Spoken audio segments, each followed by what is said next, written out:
Track Boys Podcast. Track Boys Podcast. All right, guys, welcome back to episode 3 of the Track Boys Podcast. We're your hosts, Devon Allen and Clayton Murphy. Clayton, what's going on, my guy? What is up? Do you want to explain the situation currently? What's going on? Yeah. So we actually recorded this episode already on Monday morning, and while it was being edited, our editor Mitch I somehow had a video in the background playing because I was like looking up a track race, and then somehow like the suggested video came up, and it was the Track Boys Podcast episode 2. So you can hear Track Boys Podcast episode 2 in the background the whole time me and Clayton are talking. So we're re-recording this episode. I'm just gonna do kind of run through the same thing that we talked about. We haven't talked about it in a few days, so I'm sure we can have some more stuff to add. So you want to start us off, Clayton, with the week? Yeah, we can get us into our weekly rundown segment. Pretty much dominated by high performances, world leads, age records. I mean, it's young guns pretty much running for gold here. Yeah, all the college kids are running fast. Yeah, so we'll start at the LSU meet. We had a world lead in both the long jump and the 400 meters by LSU guys. Javal Harrison in the long jump, 8:44, 27, 8 1/4, jumping well out there. And then Noah Williams, the indoor NCAA champ, came out strong in his home debut, I guess, in his LSU jersey, or big time home debut, with a 44:33. Kind of put a stamp on that he is a contender for the U.S. team coming up in trials in June for sure. Yeah, and a lot of those guys are running fast too, especially the LSU kids. Terrence Laird has already run 2 or 3 times under 20 seconds, which is pretty crazy.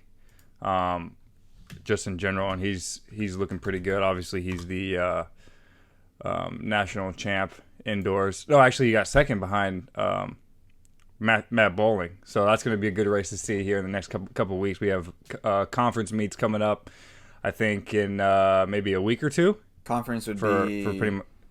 No, conference would first be week of May, second week of May usually. Yeah, so 2 weeks, and then hopefully regionals and stuff like that, and then coming to nationals. So everybody still has about 6 weeks before it's go time at nationals. So I would expect to see some faster times kind of keep dropping and popping off. We have some my events, the hurdlers. We got Trey Cunningham ran a PB like 2 weeks ago against Grant Holloway. I think that I brought that up, 13:28. Damian Thomas from LSU, another LSU kid that's running super fast, and then Robert Dunning actually from Alabama ran a PB 13:20 something this week as well. So there's a lot of people running quick in general in college. And what do we have for? We had another sprint. We'll get distance here, but we got another sprint. Tamara Clark of Alabama at the LSU meet also was the first girl under 11 this season to break that 11:0 mark in the 100 meters, 10:96, take it to the collegiate lead. That's kind of stacked by SEC girls again, and so. But we can go to distance. We talked a little bit about the 400. We talked about how the 400 is pretty stacked on the top end. I think there's 5 guys under 45 already this season. I'm sure there'll be a couple more. It could be easily where to get into final you got to break 45 seconds. That's not going to be surprising. Which is tough because you got to run rounds, and then even tougher when those kids come to the Olympic trials and they got to run 3 rounds. 3 rounds. Yeah. So we'll see how that goes, and be interesting to watch. So then you got distance, you got the 5K. That was Friday night. You had the 5K phenoms kind of come out of the woodwork here. You had first you had Nico Young, the freshman out of Northern Arizona, the high school phenom that swept the nation over the last couple of years, winning everything. When we talked about that, I didn't realize he was a freshman. Yeah. So that's even more U20. Impressive. So it breaks the U20 American record, running 13:24 at Drake Relays. And then Cole Hawker, Cooper Tier, and a pair of Iowa State guys kind of follow that up a couple hours later, running 13-19, 13-20, 13-20, 13-21 at the new Hayward, Ducks, at baby. the new Hayward Field at the Oregon Relays there Friday night. So again, kind of same situation. I think there was about 10 guys we kind of decided were in contention for that 5K. Obviously, these 4 have kind of separated themselves out, but you never know. It's really about getting that 5K time and getting qualified for first rounds, and then from first rounds, obviously, it's just about your place going to the finals there in Eugene. So I think, again, kind of a pretty interesting race. For me, right now, on paper, the men's 400, men's 5K are my events to watch come NCAAs in a couple weeks. Yeah. So what do you think about those guys? You know, Cooper and Cole, especially at Oregon, because I know those guys because I'm following them. How do they decide what to do at NCAAs? Well, like as a distance athlete, right? That was elite in the 8 and the 15, and those guys are also elite in a little bit further events. What's the process that kind of goes through your head as an athlete and a coach, like deciding what you're going to do? Yeah, so for me at NCAAs, there never was I never thought about doubling the 8 and the 15 at NCAA outdoors. But after NCAA indoors, I sat down and decided from that moment I was going to run the 15 at NCAA outdoors. A lot of people don't know that I decided very early in the season I was going to run the 15. And the reason I decided on that was, for me, I thought my odds of winning both were similar. I didn't think that they were drastically different in where my training was going, where I was at. Competition-wise, I thought if you go by the odds game of, the 8's an easier field or the 15's easier field, they were pretty even at the time. So I kind of picked what event for me I thought would bode best for me going into the summer. I thought running a 1500, gaining that experience in NCAAs, staying on the strength side a little bit longer than what example Donovan obviously had to train more on the speed side getting ready for NCAA 800. I trained more on the strength side In the 4x4, so I trained on the strength side to get ready for the summer and kind of utilize that going into rounds in the Olympics, the Olympic trials, etc. So that was a decision I made. I think these guys are going to have to double. It's a lot easier to double like a 5K 15 or 5K 10K. It's just set up for that a little better than doubling the middle distance races. But at the same time, they're just going to have to capitalize on points, whatever, because I think they're third in the nation right now. So it's going to be whether they feel like they need the points. Whether they think their guy in the 8 or 15 or Charlie Hunter can step up, maybe get some points in the 15. You're going to have to that's going to be up to Coach Thomas there at Oregon to kind of decide, utilize those guys to capitalize on the points, but also kind of keep in mind that they have Olympic trials if that's their end goal is Olympic trials. But obviously first goal is NCAAs and trying to win a team title, I'm sure. Yeah, and I think that that's an interesting conversation to have too, especially with how the NCAA meet is set up now, with the 2 days, with the day in between. Yeah, it's tough. Men's meet, off day, women's then men's meet, men's meet, women's meet, men's meet, women's meet. So yeah, you're gonna be doing a lot of running on those singular days, right? So if you're running the 8 and the 15, that's two legit. So the men, here we go. So the men on races. Wednesday, let me make sure, 2021. Yeah, Wednesday. So we've got the 1500 prelims at 5:16 p.m. You've got the 800 at 6:44, and then you've got the 10,000 at 7:38. So okay. So possible. I mean, if you're gonna go, So then you've got the 15 prelims or the 15 final at 5:11, and the 5Ks at 6:55. I could see very much being a 15 5K double 5K for sure. At least for Cooper Okay. and Cole. For sure see that 15-5. I see potentially you got like Charlie Hunter, you be your third 1500 guy. You kind of slide him in. You hope it's a kicker's race. He's run really well over indoors of the 1500. So it's just a matter of whether they want to slide maybe somebody in the 10K, I guess, to kind of get a couple points. I don't know what they have on 10K strength wise, but yeah, could easily do that. But yeah, Coach Thomas has got, I guess, a dream there to be able to pick and choose where you want to put guys to score points for you. It's versus just hoping guys qualify. He's able to select, pick and choose where he wants guys to score points. Yeah, I mean, back in my day, it was just Edward Cheswick just ran every event. So, okay, all right, let's move on. Let's talk a little bit about the sprints on the pro side. Let's talk a little bit about the pro side in general. We got Fred Curley running a 991 in Miami this weekend, being the third guy in history to break the 44-second barrier and the 10-second barrier in a sprint. So, obviously, impressive feat. I think the only other guy has done that recently was Wade Van Niekerk. Obviously, he's a world record holder in the 400.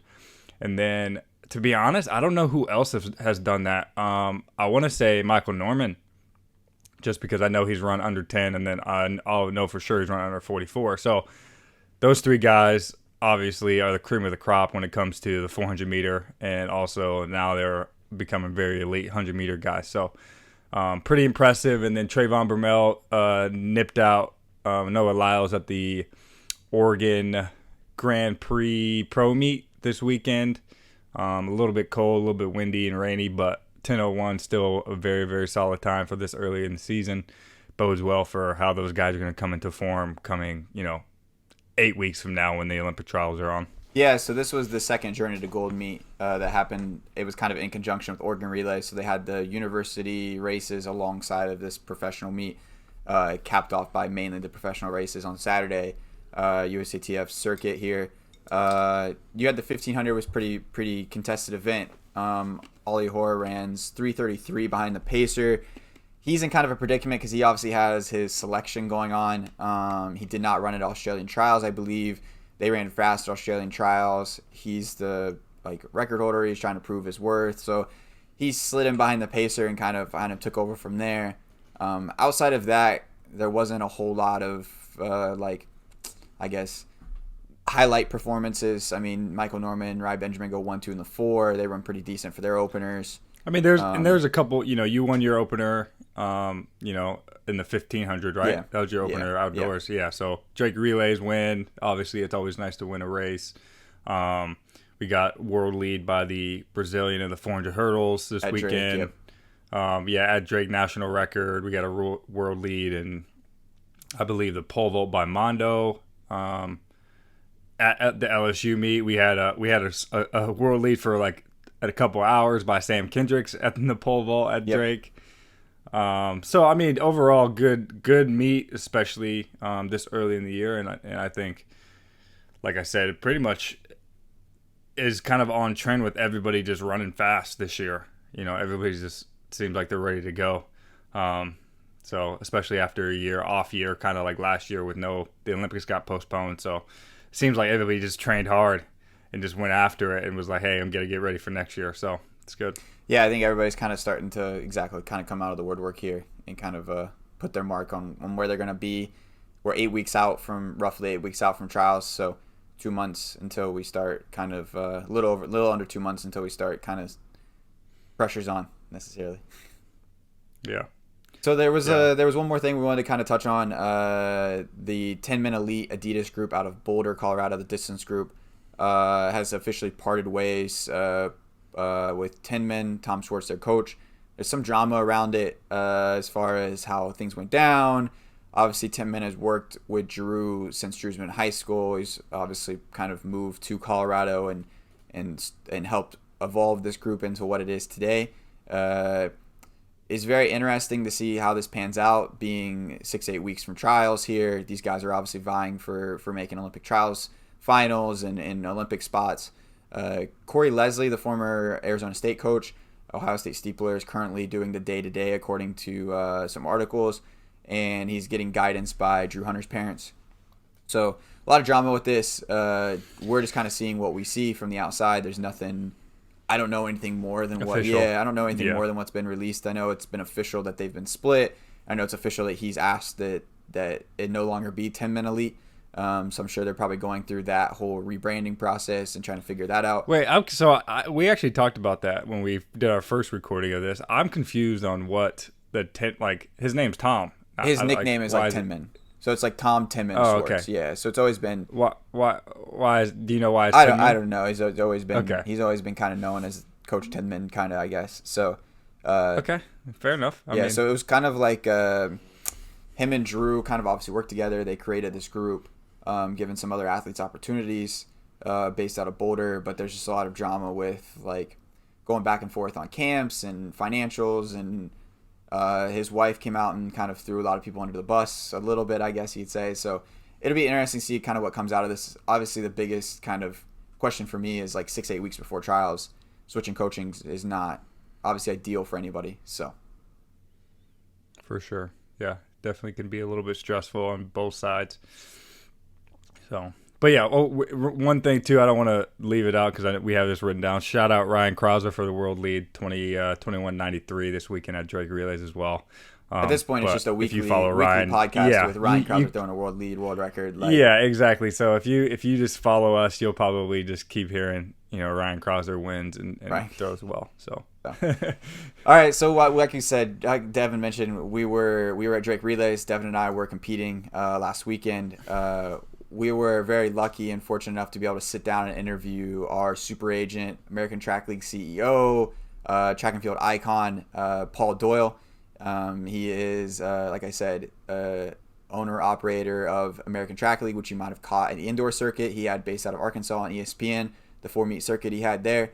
He is also leader and creator of Doyle Management Group with guys like Ashton Eaton. He had, you name it, it's under there. Go find Andre DeGrasse, Nia Ali, Devin and I, Ryan Krauser, Sam Kendrick, Sandy Norris. I mean, you can just keep going down the list. It's pretty extensive. So we were able to sit down with him. We talked about a lot of different topics, and it was super, super fun. So hope you guys enjoy that part of the podcast here, and we'll circle back around with you guys after the interview. All right, so we were here in Des Moines, like we mentioned, with the super agent, our agent, Mr. Paul Doyle. Thanks for joining us this morning. Absolutely. It's the day of the meet, so I guess the second day of the meet. Second day. Devin's already competed once here, so we just want to sit down with Paul, kind of go through some stuff, talk about the track as a whole, the sport, some of his challenges that he's faced as an agent, and maybe some advice he has. So let's get right into it, maybe the meat of it, the heart of it. You've kind of become known, I guess, now for what you did over the indoor circuit and the indoor season with the American Track League, kind of sticking your neck out there, put on a circuit for us as professionals. Kind of talk us through your story with that, your ideas. Obviously, it stems from a long time ago, but talk about that a little bit. Yeah, I mean, American Track League has been sort of I call it an 8-year journey since we started it. It's evolved a number of times, but it's actually stems from an idea I had 22 years ago, actually, to present the sport in a better way, in a different way, more exciting, involving fans and that sort of thing. Because I've always felt like, sport of track and field is great for people that know it and are in it. They get excited by watching certain races and that sort of thing. But we're trying to attract new fans that aren't already fans of the sport, aren't diehards, And how do we do that? We have to present it in a better way. I remember back when I was a kid growing up in Boston, I used to go to the Bruins games all the time, the NHL games. And they were pretty basic back then, it's a hockey game. Yeah. But then I went 20 years later and I saw all the interaction that was happening around the game, like fan challenges, kiss cams, stuff like that, random stuff, but music cranking and stuff like that. So, it's just a much more modern, fun atmosphere. And I feel like track and field has missed that quite a bit. So that's what ultimately we're trying to do with the American Track League. And I've said this before, I want, when fans actually show up in the stadium at an American Track League, I want them to leave the stadium with an experience they'll never forget. And I think that's essential for our sport to grow and to become more popular. This year indoors it was very difficult because we couldn't have fans. So it's tough to create that atmosphere. We were underfunded, had no budget whatsoever, but we had to pull this thing together and do the best we could with what we had. And I was blown away by the athlete support. Yourself, an Olympic medalist coming, Devin would have been there. I know he would have if he was ready. Just the amount of athletes that showed up, like Allison Felix, Trayvon Vermel, Fred Curley, and then these young up and coming stars too. It was just unbelievable how much the athletes supported that circuit. So, yeah, overall very happy with it. Do you feel like there's a fight back from you trying to change the sport with this? Do you feel like people are trying to push back on you saying like this isn't how we should grow it or this isn't how we do it? Because that's not how normal track meets are. Well, to an extent, I think overall people are relatively supportive. But I will say, our sport seems to be the bureaucracy in the sport is pretty unbelievable. I mean, the different groups involved in the sport, everyone competes with each other. Like the flow tracks and the runner space compete against each other. The federations compete against each other. I just want everyone to come together and push the sport as a whole. Yeah. Like for the American Track League, we're planning to do stuff in the future. I want to give flow track VIP spots at our meets. I want to give runner space that, we need to come together to promote the sport instead of us all battling each other and, fighting for scraps. We need to come together and help promote the sport. You talked a little bit in that first part about the fan interaction and how you go into the Bruins games was kind of like an overall experience. What's the best example you can give to somebody that doesn't know track and field or that might follow another sport of the fan experience you want to see? Because the closest thing I would picture in my head was the 2016 Olympic trials when, on that backfield right behind the track, there's just all the interactive stuff. And that's like a very small scale because there's only a few things to do. Right. And, and then I competed in that meet in Australia as a Stoll Gift. Mm-hmm. That's kind of the opposite. It's like a big like theatrical experience where people are running, but there's like alcohol, there's gambling, there's sports betting and stuff like that. So then those people, you can really not really be intrigued in the sports, and you can be on the gambling side, or you can just want to hang out with your friends or whatever like that. So what's the best example you can give us, like something you envision? Yeah, I mean, I think the stuff they do in Eugene with that fan experience and festival, I think that stuff is awesome. But we're talking 2-hour window of a meet. We can't do stuff like that. We want people interacting in the actual competition. So different things that we did, like pulling fans out of the stands to hold the blocks. Yeah. This was an idea I got from my actual college roommate who came down to Atlanta to visit me, and we went to this meet in East Tennessee State. Yeah. And my first athlete I ever managed, Peter Coughlin, was doing his starts before his hurdle race. And he says to my buddy, Mark, can you come hold my blocks for me? They were slipping a little bit. And he says, yeah, sure. So he comes over there. And after that race, my college roommate, Mark, comes up. He's like, oh, that was unbelievable. He's like, I could feel the tension, like their muscles twitching. He said, that was so fucking phenomenal. Yeah. So, so that type of thing. So bringing fans out of the stands to do stuff like that. I think just putting fans closer. Yeah. Like a lot of our meets that we did in 2016 before the Rio Olympics, we invited the fans down onto the infield. Now, usually the TV broadcast people are like, no, we need a clean infield. We want it, we want to see just the athletes and that sort of thing. But I think that fan experience was unbelievable. I remember Courtney Okolo running the 300, and all these kids are on the back straightaway lined up watching her come out of the blocks, and then they sprint across the track, across the infield to see the finish as well. And like just created such an atmosphere that the fans kind of like a dual meet, right? Like you have a dual meet versus two teams. You're on the infield and you're back and forth. You're back and forth Conference running like 4x4. Exactly. You're back and forth. Yeah, back and forth. Yeah. And giving that to the fans, not just the athletes. Yeah. So, and then of course infusing music and dancers and DJs, live bands, stuff like that. I think all that stuff is important.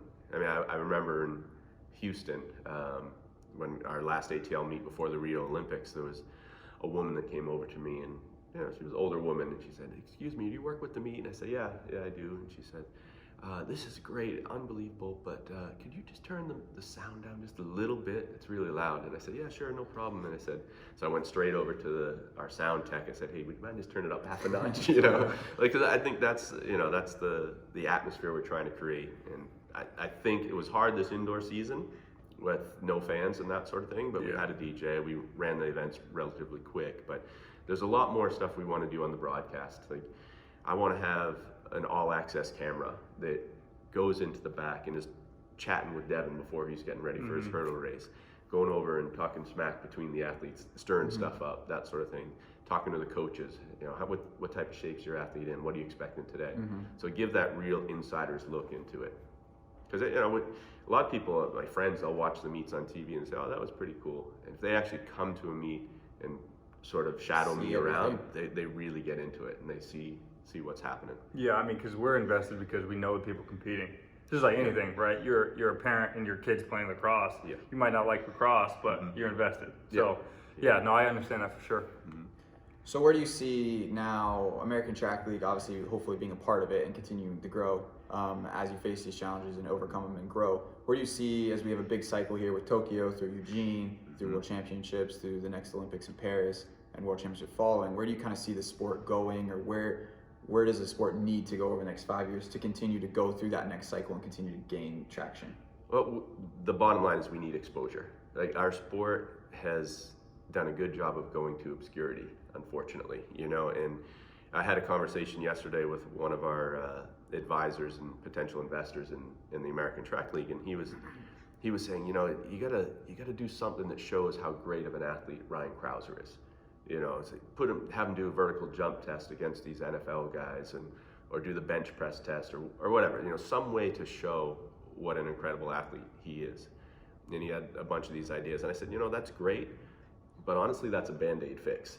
That's something to get the ball rolling and get going. But the reality is, we need the public to know that 2250 in the shot put is unreal, and to be able to know that running sub 13 in the hurdles is, the upper echelon of what's possible for human performance. So those sorts of things, we want the public to know that because they're so familiar with the sport. So, I love the ideas of getting creative and doing things that spark the public's interest in something they can relate to. But long run, I think we really need to familiarize everybody with the sport.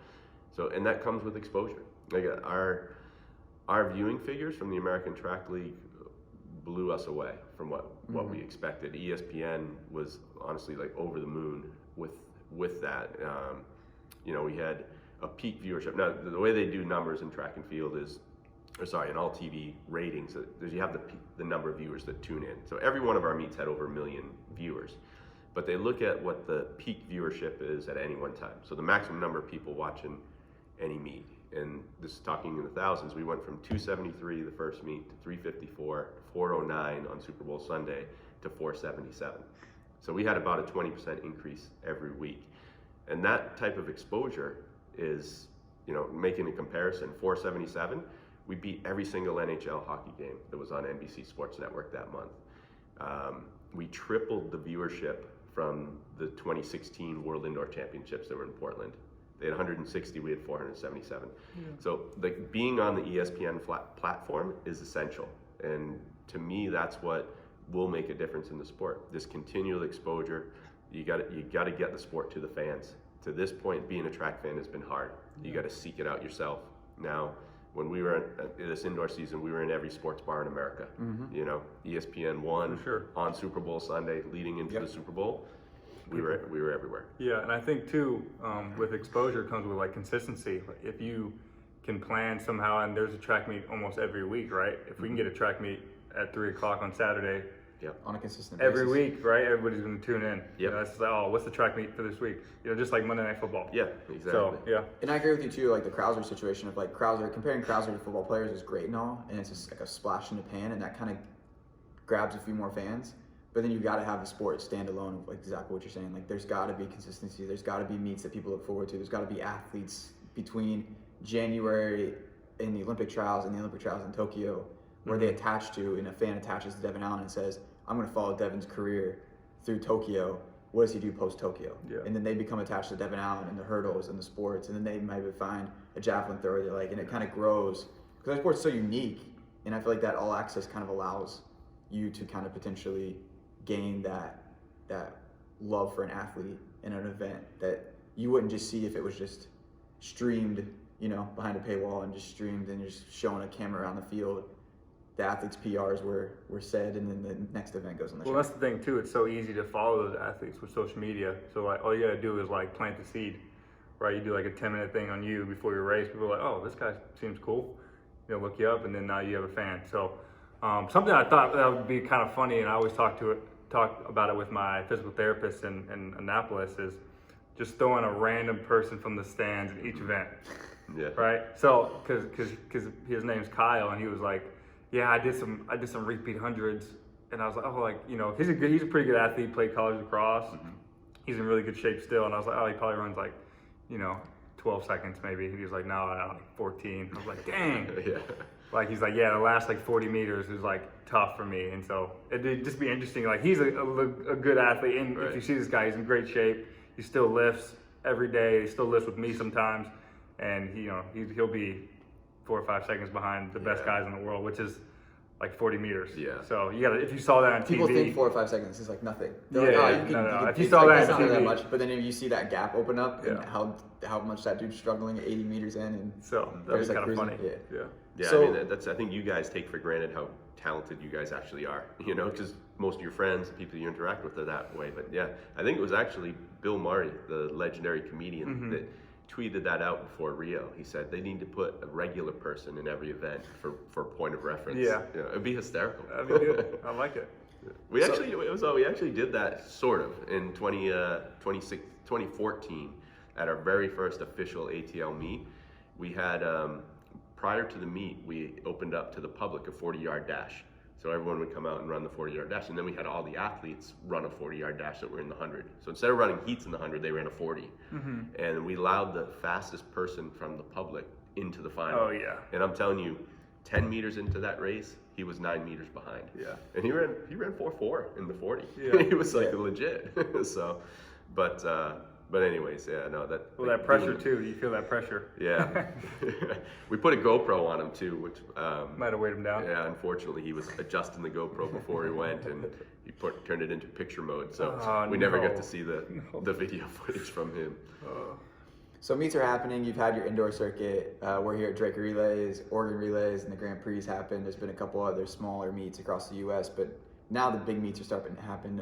Meets are starting to happen in Europe and on the Diamond League circuit. As somebody who's been a meet director, an agent, and has checked all these boxes, where do you see this year with COVID and still being limited on different things? What do you see the biggest challenges as meets try to host athletes this year and create different opportunities for us to compete? Well, I mean, the problem, you just have to be really nimble as a meet director, because things are going to change. You're going to have to deal with things like, you know, we had a lot of athletes in the indoor season that had to pull out of the meet because of COVID contact. No, luckily, I mean, we did 587 COVID tests. We only had one positive out of everybody, but we did lose some athletes because of contact to that one positive test and that sort of thing. So, but you know, you got to check a lot of boxes. You got to look at the local government issues, their restrictions rather, and see what you have to abide by. It's not hard, honestly. Like, I think it can be done in a lot of cases, but you know, it's just sorting out those things and making sure you're able to make adjustments on the fly if need be, and accepting the fact that, hey, things are going to happen. You know, I know we're here in Drake, but I've had one of my athletes has tested positive out in Eugene, and not only is that athlete out, but a few others that were in close contact with him are out of the meet now. Yeah. So now we got to figure out how to get them home. So, Yeah, I mean that's the issue, right? Like, Yeah. obviously all the protocols, you know, the COVID testing before, and then the antigen testing day before the meet, and we all wearing masks. Obviously, we're not doing this for this, but because we've had dinner and all that stuff together.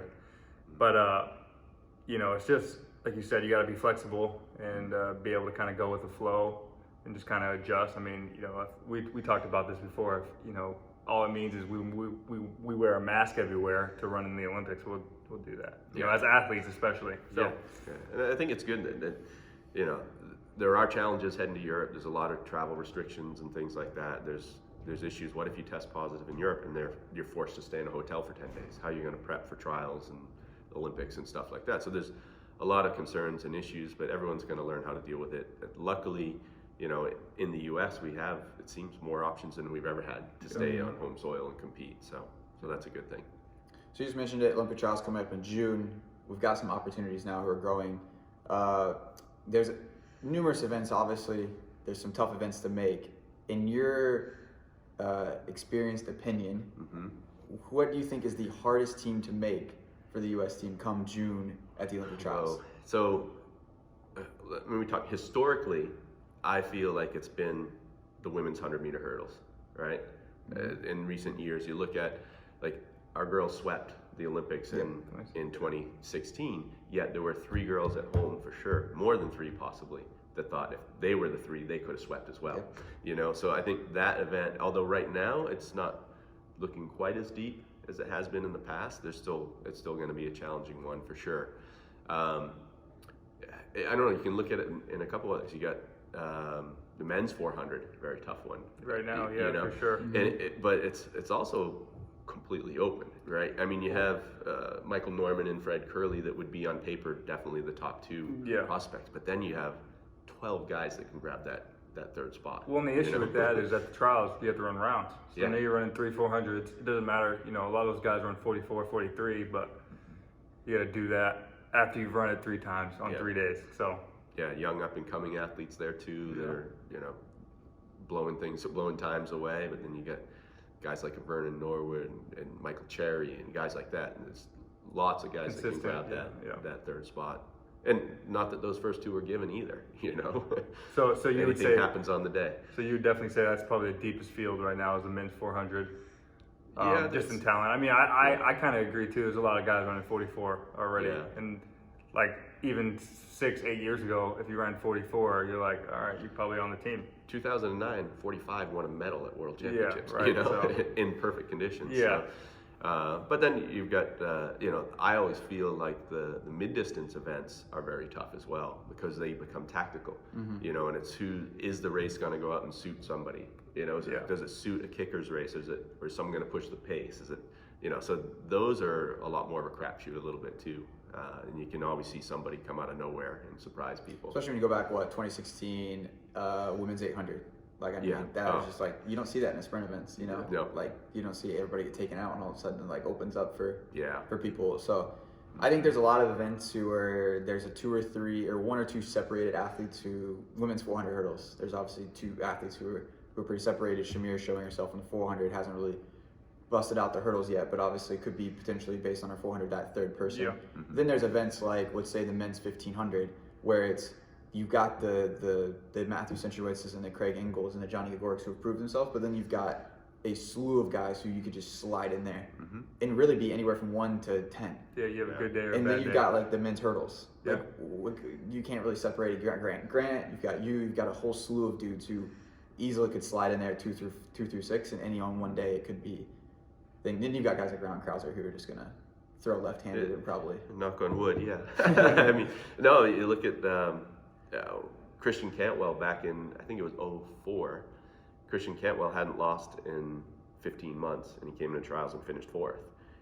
So I mean, Krauser's killing things, but you know what? If he ends up throwing 22-20 on that day, you got Kovacs, you got Darrell Hill, you got Ponzio, you got Otterdahl. There's nothing is a guarantee for sure. Yeah, and there was I don't know if this story's true, and I heard it, and I just keep saying it like it's true.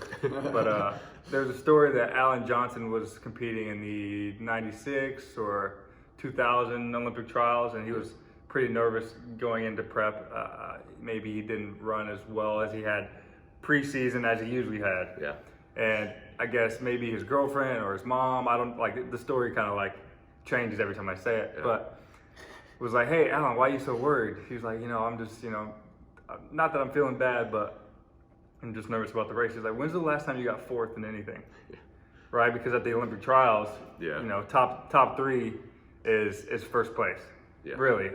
I mean, you want to win, obviously. You want to compete to win, but the goal at the Olympic trials is to make the Olympic team. And then once you're there, you got a ticket, it's time, turn it on. So it's always good. I actually want to do one of our segments with you here, Paul.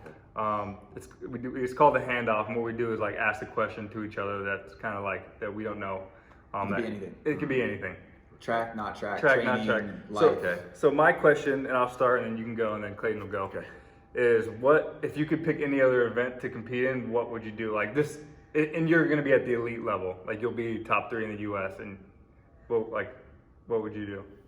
You asking me first? Whoever wants to answer. I don't do an event.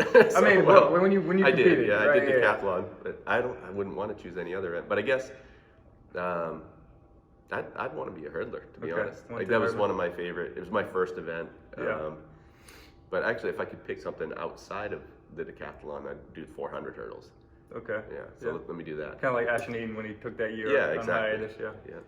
We talked about this, I think, last week on the podcast about hardest events. I still think triple jump. Just like so you do triple jump? Yeah, because I'd want to see how the challenge of it. Yeah. Like I want to see if I'm true in saying you have to have athleticism, you have to have speed, power, strength, but then you have to have the technical ability to get through all 3 phases. But you have a good body type too. You're kind of wiry and tall, like Jonathan Edwards. Yeah, you could break the world record. Maybe I saw Christian Taylor in Paris. I'm coming maybe, for it. maybe that's Give me a your, couple of years. I would break my body in the Oh, triple 100%. jump. My ankles, calves. That's If gotta I be- imagine the chiropractor after one day of practice, I'd be like, I'm done. That's Yeah, it. that should be an event that's banned in masters athletics, right? oh, 100%. It's Don't put an nerve-wracking. old guy in that event. What the Deca Nations meet when we were trying to find a triple jumper, and who was it? The pole vaulter. Mark Hollis. Mark Hollis couldn't get to the pit, and we kind of convinced them to move the board up for us, And and they they wouldn't do moved it halfway, and then all of a sudden the officials saw what they were doing, and they yelled at him and moved the board back, Yeah. and Mark kept landing like a foot, 2 feet short of the pit, and we could never get a mark. Yeah, we were just trying to get him that last place Yep. to get those points. But Yeah. All right, your turn. What do you name? Throw something off the top of your My head. event, I've always been just like a fan, and like the strategy and everything is the 1500. Yeah, just you know that because it's so like if you and like we talked about earlier, like the normal person might not know how fast everybody's running. Yeah. But you're running so fast for 3 3/4 laps. It's so tactical. It reminds me of the 4x4, but just doing that for 4 laps. Yeah. Right, like you're just weaving in and out of people, trying to find position. You know, you guys always talk about getting boxed in or like making a move. You know, trying to make a move off the curve, or whatever like that. So very technical and very cool just to see like the whole race unfold, especially like the last like 600 meters. Right, like you can like in our heads, right? We know who the guys are. Right. These are the guys, and they're like, oh, there they go. Yep. And they start making their moves. I start picking off one by one, and then they come in that last 300 meters, and Yeah, I so love that. You don't really see either, and I even notice this when I rewatch my races or other 800s or 1500s too, is how fast people are actually closing the last 100 or 200 until you go look at the splits and you compare them to Oh, like 100%. Wait, like I ran 26.8 in my last 200 Yeah. in the mile on Wednesday night, and had you ask somebody, it would know where it looked near like 26. well, that's the seconds. thing. I did a workout 200s, 28 seconds, Yeah. and I was like, And he's doing that "Ah." after Yeah, 1300 meters. exactly. Yeah. Now I remember what was it? I think the '92 Olympics. The men's race was super tactical. The women were actually like 3 seconds faster than the men through 1,000 meters. It just became a complete. Which is like sick race. 2016 Yeah. Matthew. Like, Yeah. Yeah. Slowest Olympic. I mean, I think I have the record in the Mid American Conference for the slowest 1500 conference championship, and we were like 4:05 for 1500. Yeah. Like we were almost 10 seconds slower through. Did everyone just sit on you? No, we were sitting on. It was sitting on everybody. Yeah, we were okay. five wide. Like we were 210 through 800. I mean, we were the women were like 2:04. I mean, 210's fast for me. What So. was the? I think it was Worlds in. Must have been 07 in Osaka. What was the Canadian guy? He ended up getting pipped at the line for the gold, but the gold in the 800 was won in like 1:47.98 or something like that. I've seen the race. I don't know. Who you're talking 2015 was pretty tactical too with Rudisha. The same similar I love it, situation. yeah. Like they kind of tactical. But yeah, I can't think. Oh, I'm drawing a blank on his name. It's not, Canadian. I'm sorry, because he's a good buddy of mine. Yeah. But he, I mean, he basically, no one wanted to take the lead. They literally were running 20 seconds for the first 100. Yeah. So he said, "Fine, I'll take the lead," and he just got in front and then slowed it down. Yeah. And then as they started to surge, he started to surge with him, and he got pipped at the line. But yeah, he won the silver. a lot of tactics behind it. Yeah. So, do you want to do a handout? Do you have anything on top of your mind you want to throw out? That you just want to ask? Like, Yeah. Now I want to ask you guys. Yeah. Yeah. Throw out a random thing. What's your favorite subject when you were in school? My favorite subject.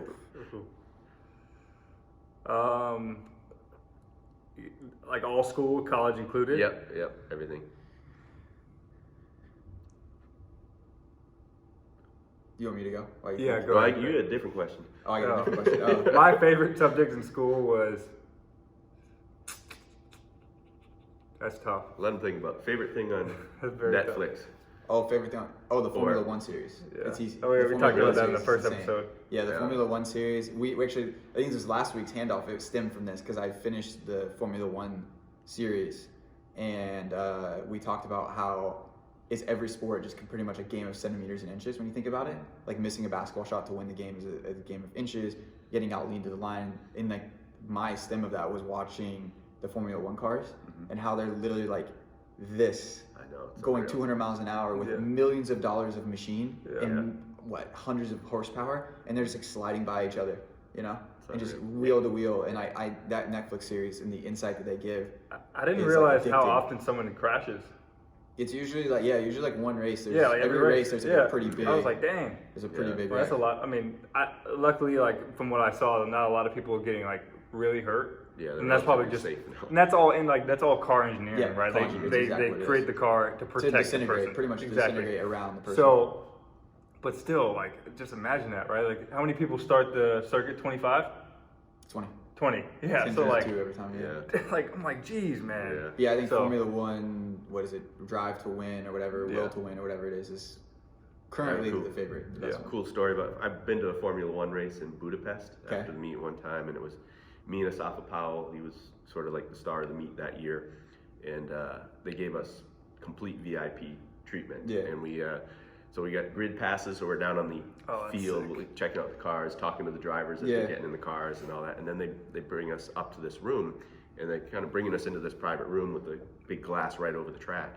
And I kind of got a glimpse on the door of the name tag that was on the door, and it said President whatever. And we go into the room, and I thought it was like the president of Formula One or something like Yeah. that was going to come. And we sat there, me and Asafa, and then in walks this guy with a whole bunch of security. He was the president of Hungary Oh, God. with his 9-year-old Yeah. grandson. So the Yeah. four of us sat and watched it with his security detail. And there's one security guy kept looking at him like, I know that dude. And sure enough, he was a hammer thrower that trained in yeah. Athens, Georgia. And he's now Jesus. security detail for the president. That's cool. Yeah. So You still got to do your subject. Yeah, You can't subject. get Oh, out of your subject. you can't think of Is it one really just that fine. hard? Yeah. No, I'll probably just go with like accounting. Come on. Yeah. No one likes accounting. No, you know what? That's why I So- specifically picked finance over accounting. So I had to do one so, accounting but class and I here's was the done. reason. This is for the fans. The reason I do like it is because it's like one of the few subjects in my life that I've actually used, like learned specifically, and then like a one-to-one transition into like Directly applying it. like to I your know Right, I I guess know I get I that, know right. how to do the accounting now. Yeah. Like I know what it's supposed to look like. I know how to balance everything.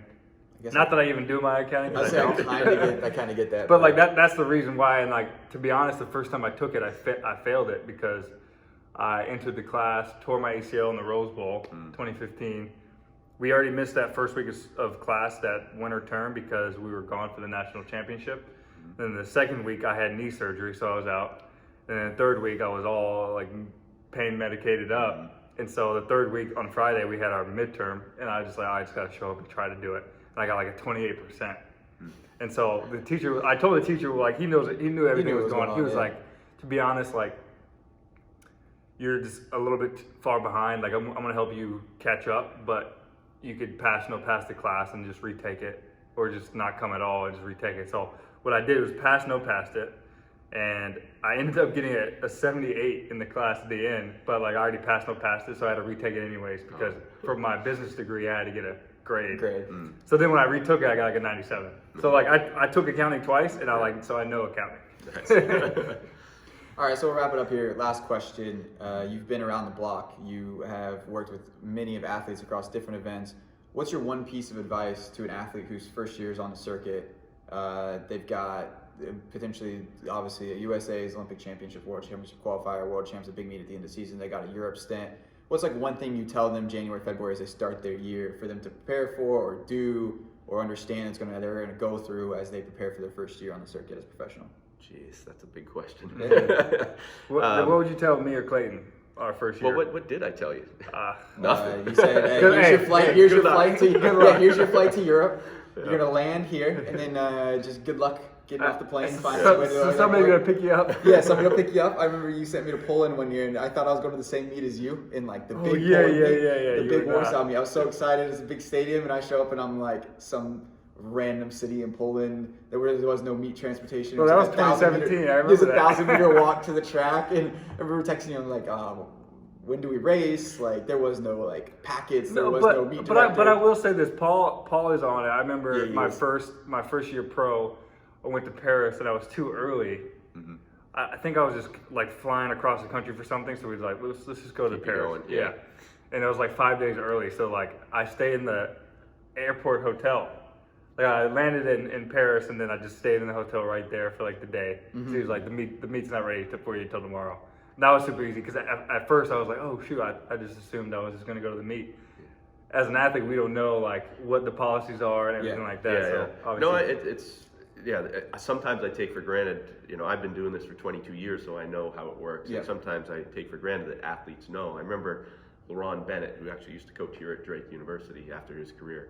The first time he signed with me, and he was going over to Europe, and he's like, all right, so he's a 400 hurdler. He said, okay, so when's the semifinal and when's the final? I said, dude, you only run once. This is the circuit. He thought he ran heats and finals in the 400 hurdles. That thought it was a multi-day event. He's compared it to NCAA's or something in their mind.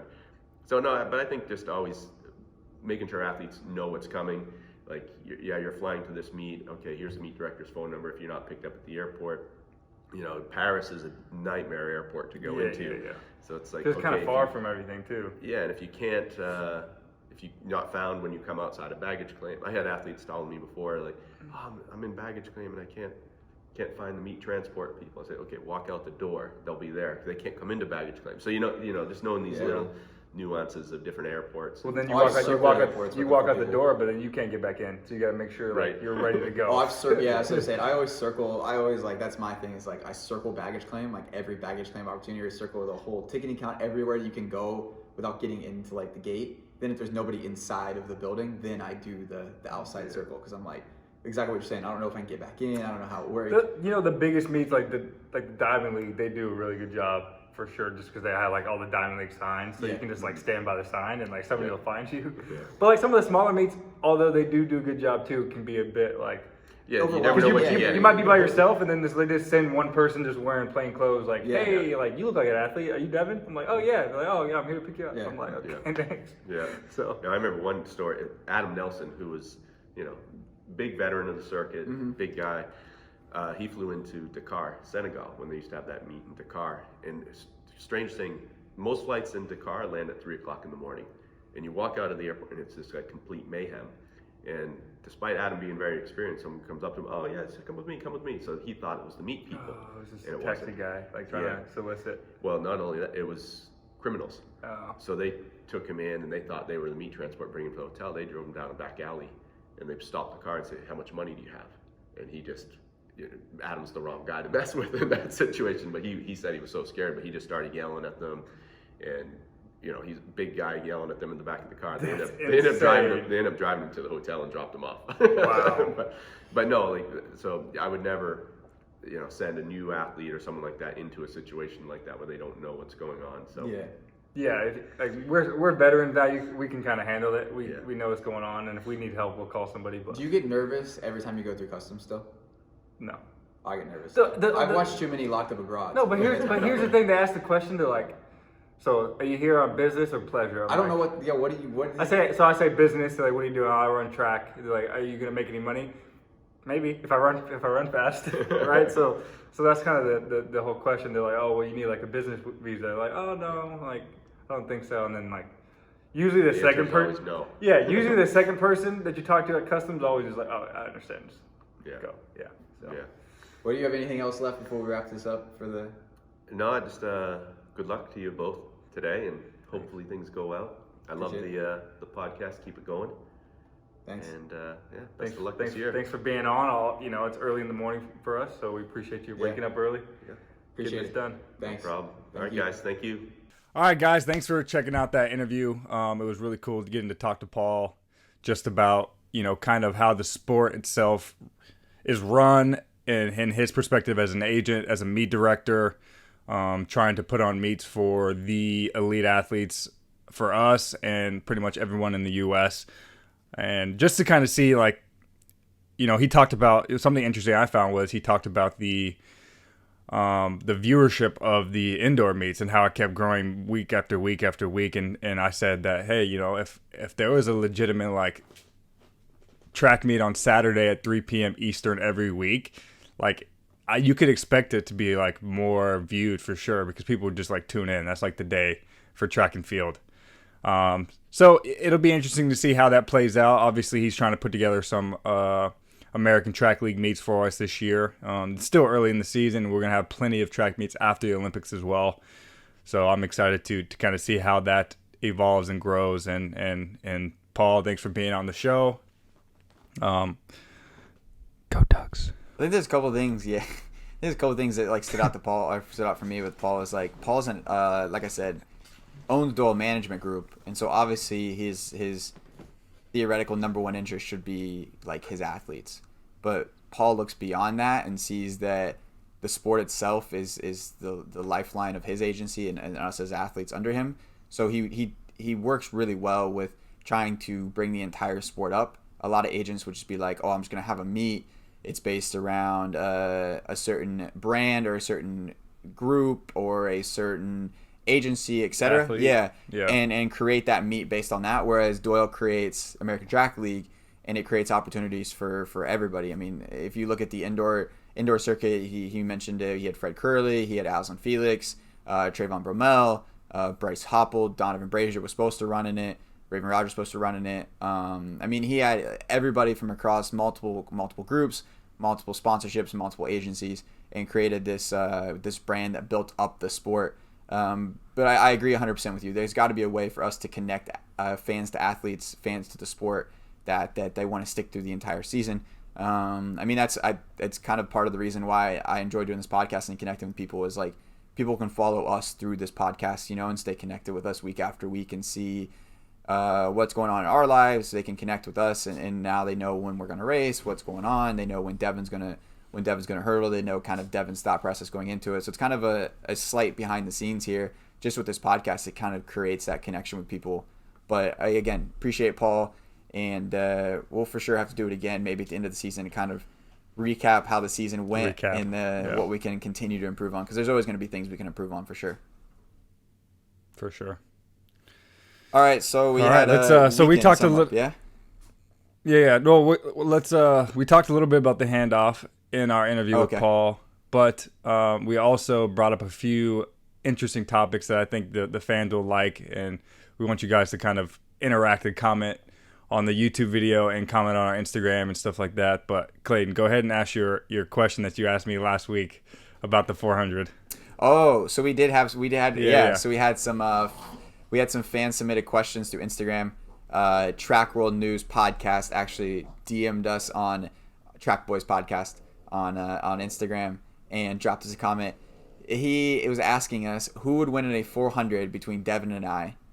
And so the two questions are, who would win in the 400 meters between Clayton or Devon, and what are your favorite things about the Olympics that doesn't actually include competing? So we can do the Olympic question second, but I mean, the 400, we've kind of chatted about this a little bit.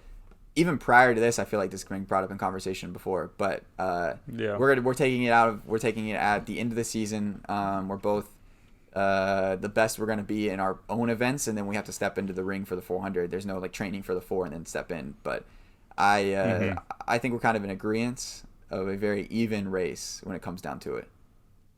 For sure. And to be honest, you know, we recorded this episode originally on Monday, and we talked about this, and then I had a pretty like speed endurance-y workout on Monday, and I was like, dang, if I ran a 400 right now, Clayton would kill me. So as of right now, Clayton would destroy me in the 400.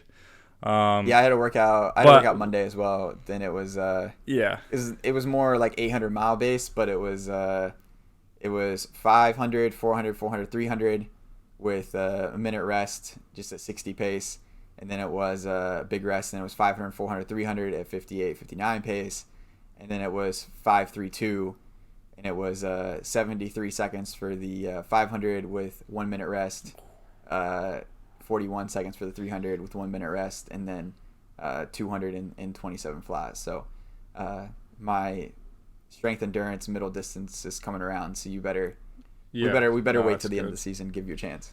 No, yeah, I'm the opposite. I did 180, 150, 120, pretty much full gas, full recovery, and I was hurting, you know, like that.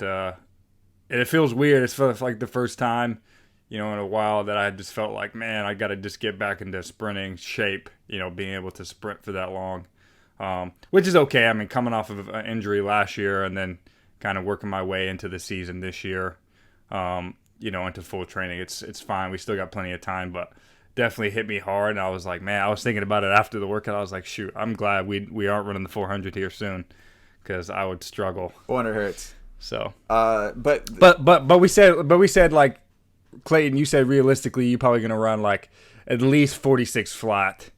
That'd be my goal you'd hope to dip into the 45s. I think realistically, based on just, you know, my 100 meter speed, I should be able to run 46 something. So like you said, it'll be pretty close. we had to see, like, it's also about pride too, because we're both really good competitors. So it depends on how you go, right? Because I'm the sprinter. I take it out hard, and see if you chase me or if you just kind of run your own race. And if that's the case, then I just got to go and hold on. But vice versa, if you're with me early, then I know that, like, hey, it's gonna be a freaking dogfight at the end. So yeah, exactly. It'd be a dogfight for sure. So, second question that Track World News submitted was just our favorite part of the Olympics outside of running. For me, it was pretty easy. It's opening, closing ceremonies. Being able to be part of those events are pretty incredible. I mean, they look cool on TV, but the process behind it, the excitement and everything that goes into an event like opening ceremonies, seeing it in person and walking in it was pretty spectacular for sure. Yeah, no, I agree. Obviously, it's an awesome experience. That's like the thing that's the coolest thing, and people are like, oh, I saw you on TV and stuff like that. So that's pretty fun. For me, it was definitely the opportunity to go and see other Olympic sports actually compete. Like I saw Michael Phelps win a gold medal in swimming. I watched USA versus China in basketball. I think me and you actually went to that Egypt versus Sweden or Norway. Argentina. It was Argentina. Oh, okay. It was something. I don't know. I agree with you. It was crazy. It was a handball competition, but literally comeback of the century, like last 5 seconds goal to win. Like, it was insane. Yeah, it was a fun little game. That was pretty fun to watch, and just be able to kind of experience the other sports is pretty cool. And that's probably the most special thing for me. Obviously, me and Clayton we were suite mates in the village, and we were very, very focused leading up to the games in our events, which was like the second week or the last, the last week of the Olympics. So didn't have a ton of time post competition to kind of do whatever, but definitely is a fun experience. Yeah, for sure. We got to do some, like I said, stuff before, so it was good. So. All right, yeah. So if you guys have any more questions, if you guys do have questions, we love to kind of bring those up, debate, talk about those. So drop a DM on Instagram, leave a comment below. We'll be sure to shout you guys out. And thanks Track World News for dropping some questions for this week's podcast. So what's next for you? We raced the Drake Relays. What's up next for you? I don't think either of us are racing obviously this weekend, but you getting back in the blocks in a couple weeks here? Yeah, so I'm doing a hard training week this week. Today's actually my off day, and then hopefully next week I'm training at the Naval Academy. It looks like we might try to put on like a little inter-squad meet on Wednesday, so I might just compete with some of the kids I coach in the hurdles on Wednesday, and then it looks like Mount Sac doesn't have the 110 hurdles for some reason this year. So it's not looking good for your boy going to Mount Sac. So I think I'll probably actually try to make my way out to Oregon Twilight. I think they might have very few amount of elite athletes kind of mixed in with the college kids for a race. So that'd be pretty fun for me, especially because I'll be able to go and compete at Hayward Field and see it for the first time. I haven't been there since they tore it down. So yeah, that'd be good for you. That'd be a nice consolation if Mount Sac doesn't work out, because so Mount Sac is the next Journey to Gold USATF circuit meet. For those of you kind of following along with that, it's in Walnut at the new Mount Sac Stadium, which I think will be pretty cool too. I mean, people kind of forget Mount Sac kind of put in a couple $1 million into a stadium, and it kind of got just forgotten about. It got kind of forgotten about because of Eugene and COVID, and everything's kind of not allowed them to kind of break it out. So I get to race Mount Sac in 2 weeks here, a week and a half, I guess now. Kind of in the same boat as you. Hard training week here, hard beginning of next week. I guess not even really a taper, but just lighter training going into Mount Sac 800. But I'm kind of excited. I'm excited to obviously get to Eugene and see it, but I'm also excited to see Mount Sac for sure. Is there a start list? It's probably going to be super. I heard like Bryce is in it and stuff like that, but I have not seen any kind of obviously start list or anything released. Official, yeah, okay. Maybe if I check Mount Sac Relays, they always do a pretty good job of like posting. Well, I looked last night and there's no start list yet. Yeah, it doesn't look like it. So. But you got anything else for this week? But yeah. No, I don't have anything. just want to say thanks to everybody for tuning in this week and kind of keeping up with us and watching the pod. Obviously, also I wanted to bring up, hey, if any sponsors out there want to sponsor the podcast, me and Clayton are expert ad readers.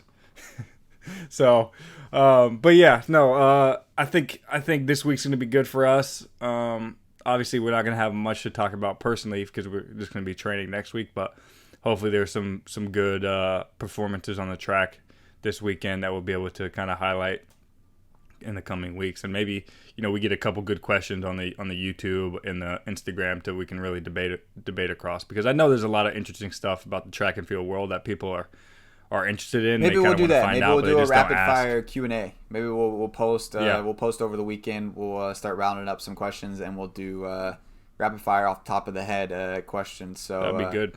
Yeah. We'll post that out when this comes out, and we'll send out some Q&A boxes on Instagram, Twitter, and we'll gather those on our personals as well as Track Boys Podcast. So really appreciate everybody listening. If you haven't already, if you're watching this on YouTube, make sure to hit the thumbs up, hit the subscribe button.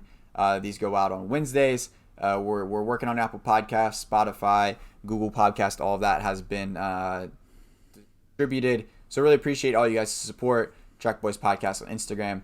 And until next week, appreciate you guys listening, and we will catch you guys on the flip. Quick sign off and quick double flame. Track Boys Podcast. Track Boys Podcast. By Clayton and Devon.